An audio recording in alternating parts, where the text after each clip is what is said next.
last game that HAQ has to win to even think of a reverse sweep. It's Echo back in the driver's seat, blue side. Team HAQ answering back. There goes the Kaja, the Glue, and the Joy with a first pick, Eve, while it's Team HAQ batting out the carry, the 1-1, and the Grok. What's a solid swing back? 2 picks to fight that Eve.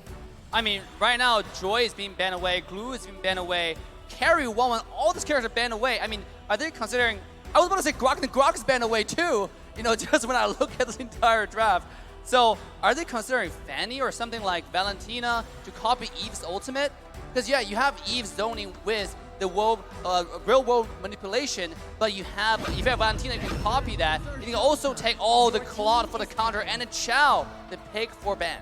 2 dive heroes, right? The Cho and the Claude. You mentioned the Valentina, but I personally am thinking more about the Farsa. Remember game 1, how was Echo able to beat the Eve from the side of Team HAQ? It was by picking up a Farsa, but now Echo has 2 members that can also dive, provide that backline threat that they need, and maybe just counter the Farsa before it's even picked up. The Farsa is still available though. True. But also, this is an early Harith. I think the earliest Harith we've ever seen in M4. At M4. Oh, this might be one of those very hyper carry Granger jungle kind of situation. Where you just pick a fast jungler so that you can snowball on through. Again, the term snowball to describe lineups has come up like, what, 3 or 4 times in this series alone.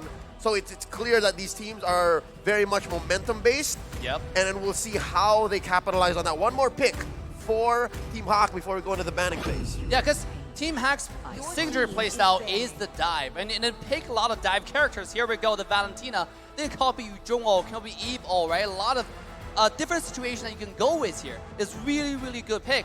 Now, why I talk about a Granger? Because, I mean, you think about picking Harith. Harith is also a flex, right? You can go to the side lane, and sometimes might go to the jungle. We haven't seen much of it.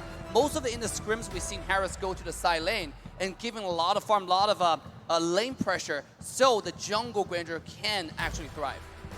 Yeah, I mean, we've seen this before, right? I believe Falcon was the one who actually used the Harith and the Granger combination, but that time it was actually the Lunox and the Granger. Lunox in the gold lane. With this combination, yes, there's a lot of lane prio just based on how fast you clear the waves. Mid lane by the Eve and the gold lane on the Harith. With this composition too, you still need that physical damage, and hey, Granger works, right? So I'm looking at it too. I'm thinking about the Granger, but the Martis is going to be banned out by Team HAQ. You're also seeing the Hilda ban, which again is setting up for that just vulnerable jungler, but can be the Granger. Yeah, no, you respect the Min, right? You respect Min. The Min. The way that he plays. But now that we've been talking about the Granger so much, the one big danger that he has is if the peel for Team HAQ melts quickly, the whole dive versus dive situation just crumbles for them if they have a Granger jungle. Because you're still a marksman. You have to still consider yourself as a marksman and protect yourself. Now going into the picks after the Kufra and the Hayabusa get banned, is the Granger still looking good? I think it is. I think it is. I mean, like, all the diver banned. The thing about it is, Chow most likely is use it as a support, as a roam position, right? Banning the Hilda is just like, okay, it might be a flex, but we don't care. We don't want any pressure into the jungle at all. So this is giving you a strong signal at this point. We don't want any dive, we don't want any assassin. We want the hyper carry in the jungle. Now, which one are they going to go with? YSS, Roger, all those characters are kind of falling off in early game damage now. But Granger, if you scale into the late game, it can actually one-shot any character from the side of Team HAQ. Yep, that's what I was going to say. Like, for Echo here specifically, right? Yeah. I think I just got on the same page as you guys. Yep. Maybe Echo, maybe Carl TZ, right? But with a Ling on the other end, can it go fast enough? I mean, it's because right now, if Echo just goes for the Granger, right, you are going to be very vulnerable to the dive that Ling and Cho have. Thing is, though, you're not the sole damage dealer. If you do get targeted, you still have that Zaman Force on the Harith, you still have the Eve, and no Granger. It's the Yi Sun Shin from Carl TZ. First time at M4. My goodness. It's a debut.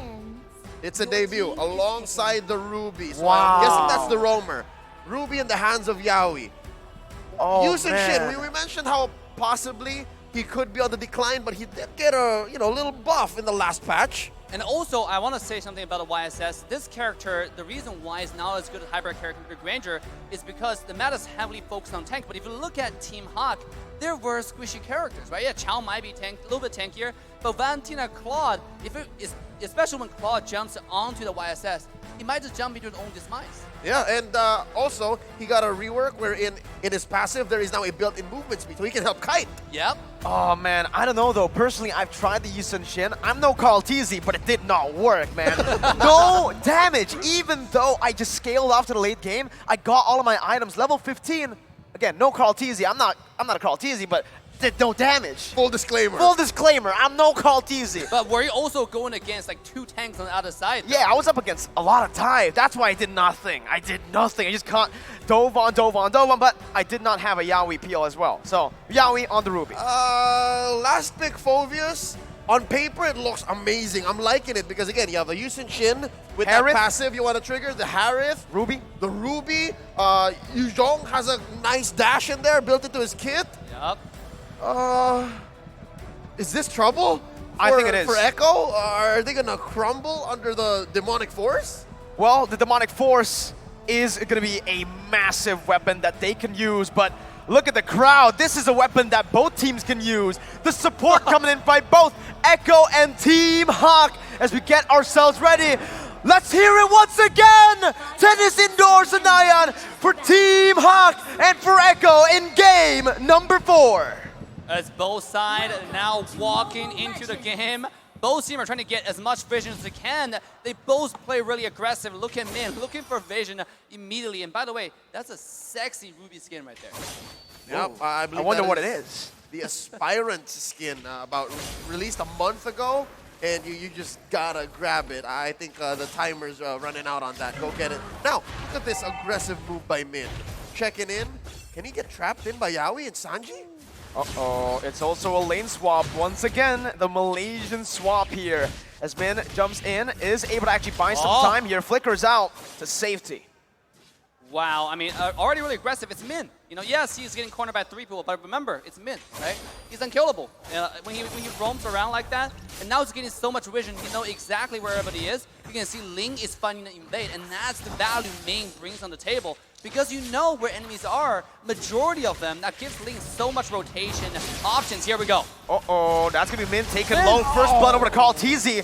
Gary's not level 4 just yet, has to wait a bit, and Carl TZ so far is doing really good. Gary, though, finally gets level 4, doesn't decide to commit. Carl TZ follows through with a Mountain Chakra, now revealing everyone on the map, too. Impressive target acquisition by Carl TZ here. M2 Grand Finals MVP. You saw how he knew that the orange wouldn't reset, and then he just picked off Min and then moved on. Wow.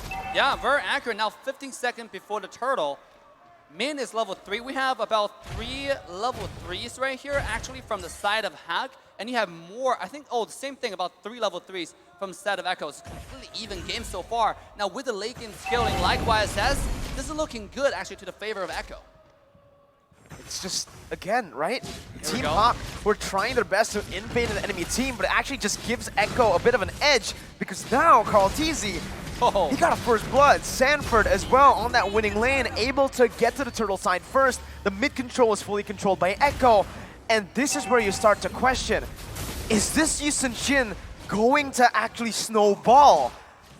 Is this going to change the landscape of our metagame? But again, it's been, what, 2 minutes and a half? 2 minutes and a half, we can't say exactly that Yusun Shin is the new hotness again. Not yet. Some people like the meta, somebody don't, but to me, the meta is just versatile, right? I mean, I agree. Is it going to change? We don't know, because everything is possible. Like, you can have hyper carry jungle, or you can go to the goal lane. Here we go on the top side, though, Sanford. Lola going to be able to bring him back now. The Black Force is ready, and that's going to be a knockout by the Tempest of Blades. Good kill over to Gary. Lola just funnels it back onto Gary for more damage so that he can actually dive in towards the Yusun Shin later. And just as Min has done throughout all games in this series, he's doing so much. He's moving around. You never really know where that Cho is. And I think that's what makes these 2-man engages from Team Hawk so scary, because you're never sure if the Cho is around. You're never sure if Min is around. And look at that. Quickly making work.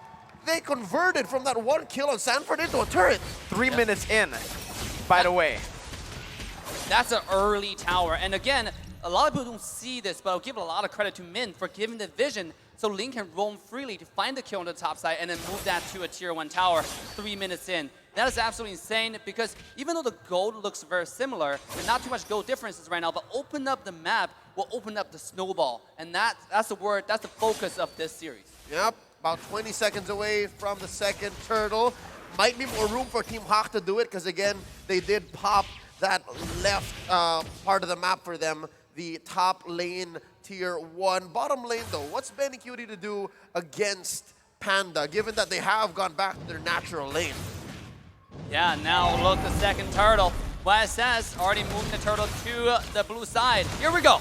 Min gonna be able to jump in now. Look at the Kundo and the way the Dragon to bring Yaoi back, but it's gonna be Sanford who finds a petrify onto 3. Gary gets a Tempest Blaze onto Yaoi, finds a kill. Sanford still on the back line, knocking man up, but Gary picks up the turtle and goes back in on the Carl TZ with a double kill now onto Sanji. He's looking for a triple. He dives in under the tier 2, but he's not gonna be able to find it. Sanford still hunting. Lola getting out. Gary dashing out of the wall, but Furious Dive follows it through. Gary's still gonna be able to actually get out Sanford, now caught in a bad situation as he's 1 HP, and that's the kill picked up by Lola. The passive does its thing, and it gets a trade for Sanford, but that is value for Team HAQ. Oh my god, what a team fight there. You can see the value from the Demonic Force in that team fight in full display. We talk about what to do about this ultimate. You don't really have much choices right now at this point. You just have to wait for Lola to wait out the ult, you bait it, you dash, you commit a team fight, do the poker face that Echo like to do, right? Go bait out a skill and then just wait. I think that's probably the only option you have. So far, Team HAQ has grown into the series. They are ahead about 2K. Min admitting to the fact that ever since Team HAQ was formed under MPLMY, they were gunning for M4. Imagine that, being a qualifier squad, going straight to becoming champions, competing at the world stage. They catch Yaoi. Yaoi also getting brought back by the I'm Offended, terrified down. Min still looking for one more knock-up. Yaoi not able to connect his own I'm Offended. But in the enemy jungle, Carl TZ is gonna fall, and this was exactly why we thought it's not gonna work. Gary! Super fast hands as he just styles out of there. What a style there. I mean, just changing skills. And Carl TZ is definitely falling off, right? You can feel like he doesn't have the damage or the survivability. If you don't have the support from Yaoi, it's going to be a problem. And here we go on the bottom side. You can see, thanks to the advantage they got from the jungle, they're able to push a bottom tier 1 tower. Oh, here comes the hook. Yaoi gets the I'm Offended. Panda still able to get out with the BMI. That's going to be the way the Dragon popped in by Min, but it's going to be 2 members taken down. Make it 3. Someone else fell on the other side of the map. Wow, what a fight that was forced in by Echo in the gold lane. Wow, I mean, they got the tower, but I think the overstayed. The Minute Wave could have just done the job for them, right? I mean, overstaying for 1 extra second would have do so much for you. And that's exactly what Yaoi did. Took advantage of the situation and find that I'm Offended, and that changed the game. Given the outcome of that bottom lane siege from Team HAQ, could this be what Echo needed? Could this be that, set of kills that puts him back on the map? Because last we checked, and what was that, a minute or 2 ago, HAQ was just in control, right? What was that, almost 2K gold? Yeah. I'm wondering, because I'm seeing BeniQt, I have my eyes on the Storm. That Zaman Force is not quite lethal yet. Like, he has to spend so much time. They have to make sure that Team HAQ is where they need to be to get those attacks in, to get those spells in, that Synchro Fissure. And I'm guessing Echo needs to be on top maybe for a little longer. Yeah, I agree. They got to grow that lead. They got to grow that lead, and they got to start shutting down the gold laner, right? Because right now they're doing a great job at shutting down Carl TZ, but Benny, okay? Right now he's not a threat. He's been scaling though. He's been farming pretty well as a lane that's been, as a laner that has his turret taken down already. He's 2-0. He's farming pretty well. If he gets to those item power spikes, it might be just a turnaround for Echo. But at this point, you gotta think, like, Ling is 4-0-1. It's even a bigger threat. Thinking about YSS is only skilling off. Like, it's obviously gonna get more damage as we go. But, I mean, Ling is still going to one-shot him going to the late game, especially with Phoveus as a threat at the same time. Like, where are you going to dash? Yeah, given that 3-man sweep from Echo, the Filipino crowd has gone and made up their own cipher, a little dance circle out in the stands. But as we speak, Team HAQ back into their dominating ways here in game number 4. 6 minutes in, no turtles so far after that first one for Echo. So I can only imagine what Carl TZ is feeling. Is this the Yushin Shin you were talking about, Mirko? Yeah, I mean, again, based on my experience, I've played like 5 games on the Yushin Shin. The new Yushin Shin. Yeah, the new Yushin Shin in this patch, right? And even when I get the late game, even when I get a few kills early on, I just don't deal as much damage as you would normally do. And now with just Panda also scaling up, I feel like Carl TZ might be losing to every single damage-dealing member from Team HAQ later on, even in the late stage when he has full items. Yeah, not only do you lose on damage, you also have to consider all this ball control is going to be diving you. And speaking of dive, bottom lane, Gary is definitely playing the carry role at this point. I mean, just finding push after push, and now Monitor Shocker, it's just way too much. And the siege as well, you can see. Every tower. Yep, THQ still in control, now 3K ahead, almost 8 minutes in. Let's check out the items, exactly what is Benny Cutie building up towards. Because, again, this is the one point I think that Echo is ahead on, right? That gold lane matchup. 5,700 gold compared to the Claude, which is still standing at 5,500. Honestly, looking at it right now. Look at the Ling, though. Yeah, the Ling. 3.5K ahead. 3.5K go ahead. And look at the itemization, right? He went for the Berserker's Fury into the Windtalker, and now, if he gets that Endless Battle, man, Echo is going to have a hard time, even if they have Yaoi to peel. That's so much damage, and even true damage coming off the Endless Battle. Yeah, this is only going to be scary and scary as Team HAQ continue to extend a control in the game. 12 seconds before Lord. The thing about the Ruby pick is, Ruby's early game is really not that strong. They're not too much CCs, they're not too much damage, and you can't really check vision because it's not that tanky either. So you can see now Ruby, unless he lands that hook, he's not going to be a primary tank. If you match that with Cartesi, who's also squishy, speaking of squishy, here comes Team HAQ. Uh-oh, that's going to be the Demonic Force on towards Sanford, who pops in Black Dragon form. Min, so trying to disrupt, that's the I'm Offended, only connecting onto Min right now as he's going to be melted down, but that's going to be Sanford picking up the kill onto Panda. Man, able to trade that back as Lola still caught in the midst. Demonic Force buying a little bit of time before he gets bursted down by Benny. Killing Spree popped in, that's a 2-for-1, but Team HAQ find Lord. Team HAQ won that trade, I believe it was worth it. A little too messy, but Echo are finding what they need to find on the map to eventually get back into this game, shrinking that huge gold lead. It's a astronomical lead that Team HAQ has, especially on the team members that matter. But so far, I just noticed now, man, almost 10 minutes in, Echo only pushed 1 turret. Yeah, again, it's all about map control, right? In the first 3 minutes, we saw not too much goal differences, but because the first tower got taken down, that quickly snowballed into bottom tier 1, the top tier 2.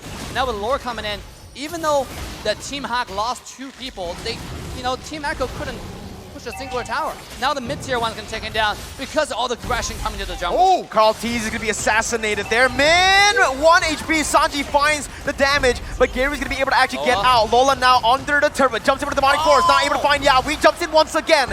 Gary finds the kill. Panda jumps in with the flicker too, but it's not enough. Benny and Sanji get out. It is a tier 1 turret taken down by Team HAQ as Gary looks to look for the base turret now. Sanji coming in, that's the base turret passive, and Gary needs to back away. Tier 2 now in the mid lane, gonna be targeted down and sieged down by Team HAQ.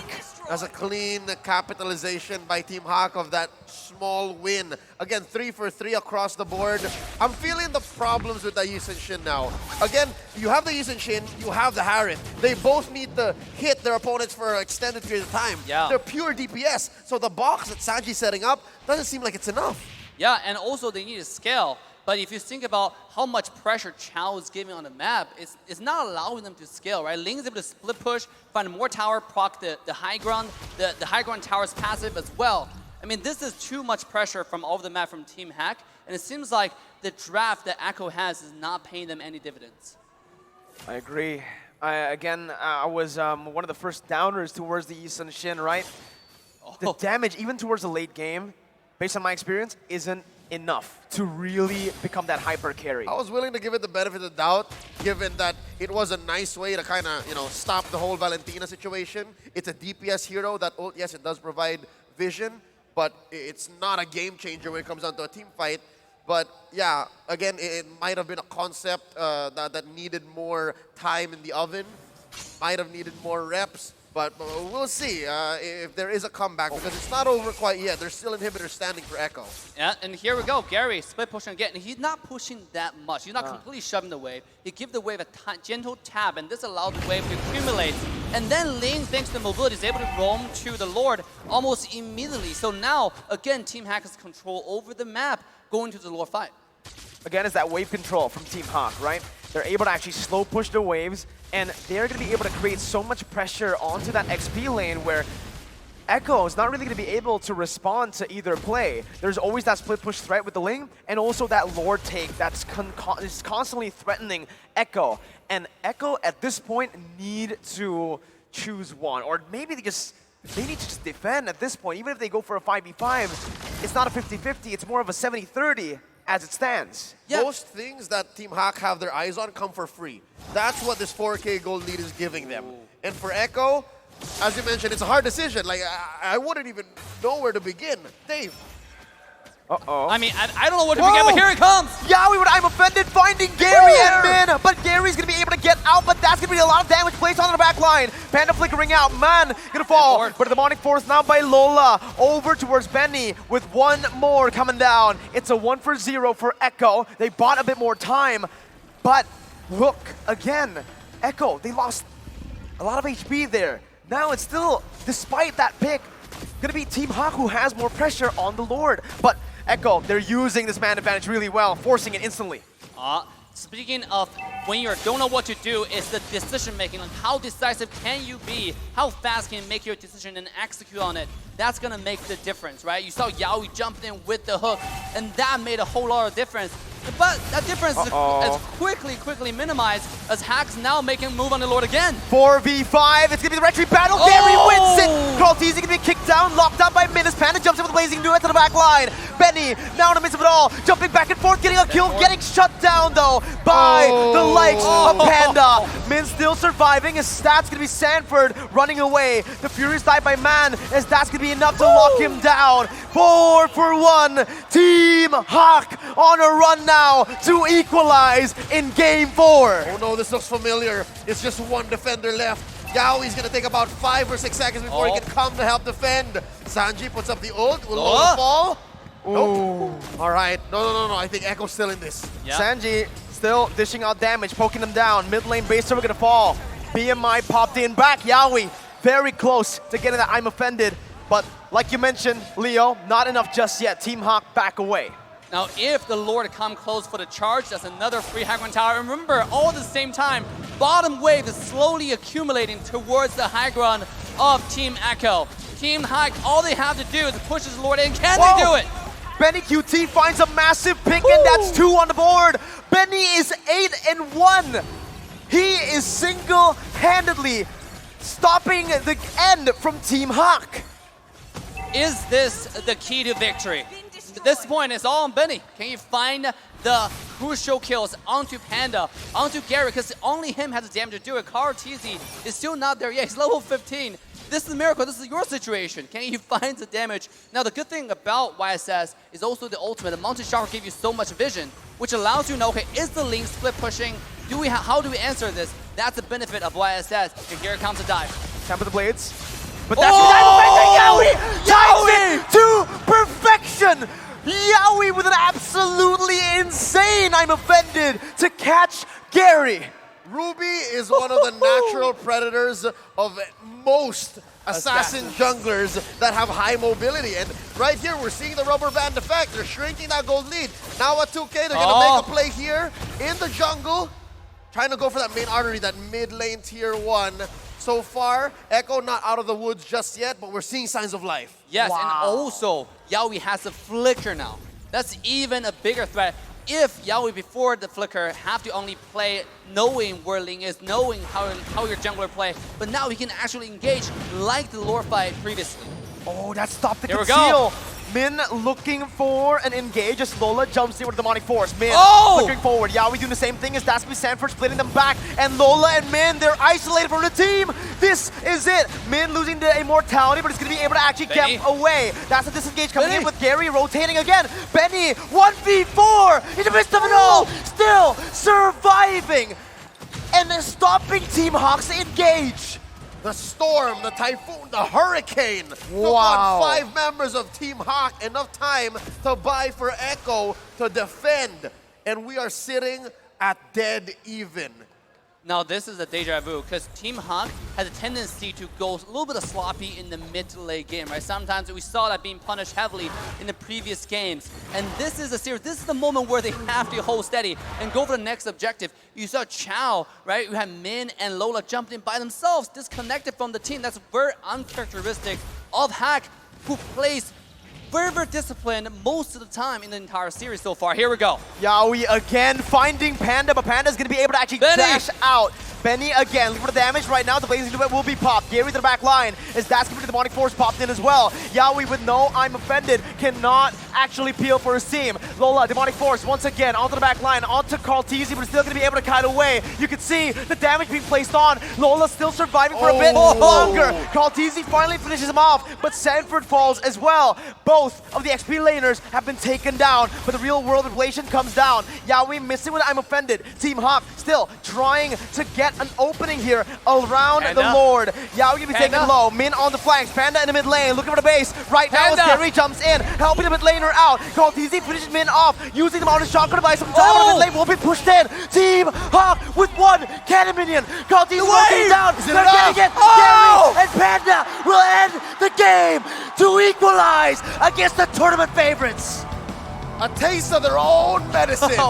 Echo loses game 4 at the brink of a reverse sweep via a backdoor split push play by Team Hawk. Oh my god, what a play. The Echo style onto their own base. That is insane. Now, when we saw the Panda go in there, Eve responded, but Eve alone's not enough because Hawk has a lane. They had the tools. What a series, man. That's all I have to say. What a series. They had the tools, they had the setup, and again, Echo, at least at this point, they knew that it was possible, but they just could not respond fast enough. That's what the lead Team Hawk had this whole game bought for them. And then you see here how one half of the Twins, how Panda was just so relieved to have been able to pull that off. Oh, careful with the water. Oh. Man, oh man. Started off as a dominant run by Echo, 2-0. We all counted Hawk off, except the fans who were constantly cheering. 2-0 down, and now 2-2. They have equalized, and it's back to a best of 1. Hold a second. Now, in the beginning, we talked about this is a battle of support, right? Look at Main finding those vision, finding those controls. Game 5 is a battle of discipline. Are we going to go back to Echo's textbook style domination, or are they going to try something new? Are we going to continue with more different style of gameplay?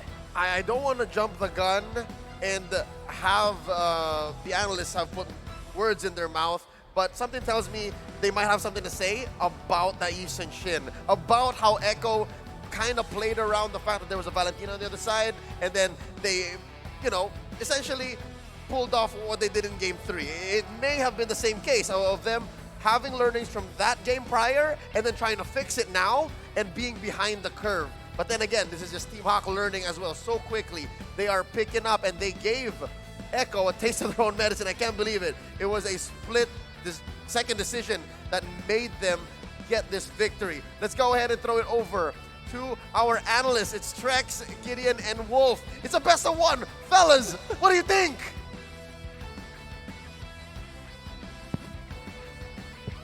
Ladies and gentlemen, we are back on the analysis desk, and Leo, I think we are very, very excited. I think the fans are also very, very excited. This is going to be our first Game 5 of the knockout stage. Definitely very hype about it.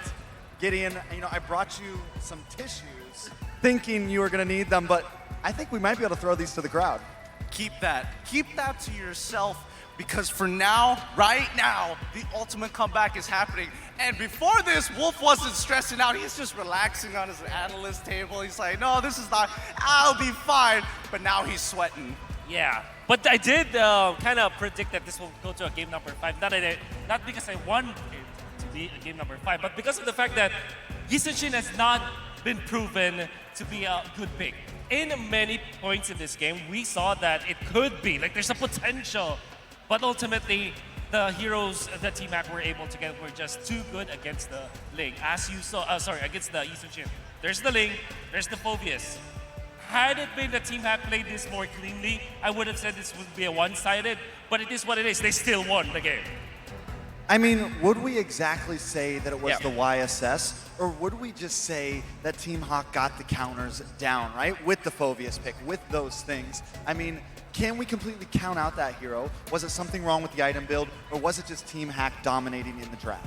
Well, I think a lot of this really boils down to looking back into history of what the meta used to be when Yi Sun-shin was supposed to be dominant meta, and then Ling started to come on in, and then Phoveus as well. A lot of these new heroes and people are trying to figure that out. At the very least, Team Hawk had a very good idea as to how to handle these high mobility, multiple dashing style types of heroes. Although I will say, Benny QT was giving off a phenomenal performance with his 10-1 and 2 overall KDA, absolutely crushing it. But as Wolf mentioned before, Yi Sun-shin is not in the meta or highly prioritized for a reason. We actually had a preview of how hard it is for the Yi Sun-shin to play this game, because during the first seconds of the game, we saw like the split screen when they were trying to go to take the purple buff. Yi Sun-shin was slower compared to the Ling. And that's already bad news for the side of Echo, because now it allowed Team Hack to have a hero like Ling who is very greedy to get away with the early game. And you saw Gary actually play this well. He got away with the greed, and he was able to get a lot of farm, but at the same time, was able to utilize it against Echo. He was very aggressive, was splitting the map, he was making so many problems for Echo to deal with in the early to the late stages of the game. You know, for the first 2 games, we saw a whole lot of Echo pictures up there. Yeah. We saw those bars really creeping towards the side of Team Hack, but now Team Hack coming back. Not only that, I mean, we spent 2 games wondering about how Team Hack was going to pick up the pieces here. So now we get to talk about how is Echo going to pick up the pieces here. Can they take this series back? I think one thing that we have to mention and really observe is that the competition is getting harder and harder. You know, the skill gap is getting closer and closer. The teams are becoming more accustomed to each other's play style, and you're noticing that the composition is becoming more similar here. So that's why when I'm thinking about Team Hawk, I'm thinking about their MVP. Yeah. Taking a look at it, does look like it's going to be Gary. That is 2 MVPs in a row, Wolf. Yeah, you know, I have been spoiled watching like Kyrie and Carl TZ from the Philippines, but my goodness, Gary is amazing. He's proving his worth in the international scene. Here at the world stage, he is performing so well. Even in the games that Team Hack lost, he still performed so well. Can still remember the Dyrot all throughout the group stages and even before M4 started. And now we're seeing Ling. And people have been hyping this up. I heard you guys from a Malaysian team. I mean, this is a treat to watch. The way that he dodged so many of the skill shots coming out from Echo, and the way that he managed to find the pressure across the map. You can see his influence literally everywhere. First 5 minutes is everywhere. He's amazing, man. You know, he's playing a different game, honestly. Most definitely. And back in the group stage, day 4, they asked a lot of us casters who we thought the MVP was that day. And I was the one guy who was like, Gary. Because I can see it, man. From then to now, he has definitely been a star on the team. So let's take a look at these highlights and see exactly what Gary's been doing. Yeah, jumping straight into the highlights, the first thing that we have to mention are these fights around the purple buff specifically, because again, a lot of the contestants ended up on this side of the map, especially since the bottom side have been completely wiped off the jungle very efficiently because of the lane dominance provided by Gary in his own lane. But then we start to see the similarities between a lot of these team fights, like Sanford is trying to cut off the backline from the front. Yeah. And the only real difference is that Ling has the mobility to join with the Phoveus to dive the enemy team. Anybody who is low is under threat of Ling. You can see between the two teams, when it comes to like their ultimate, the value of the integrity of their ultimates, you can see that Echo is quite more ultimate dependent as compared to the side of Team Hack. You saw that whenever the Dragon form is down for the side of Echo, it's very difficult for them to fight during the team fights. Whereas if you're looking at Team Hack, when the Tempest of Blades is already used, Gary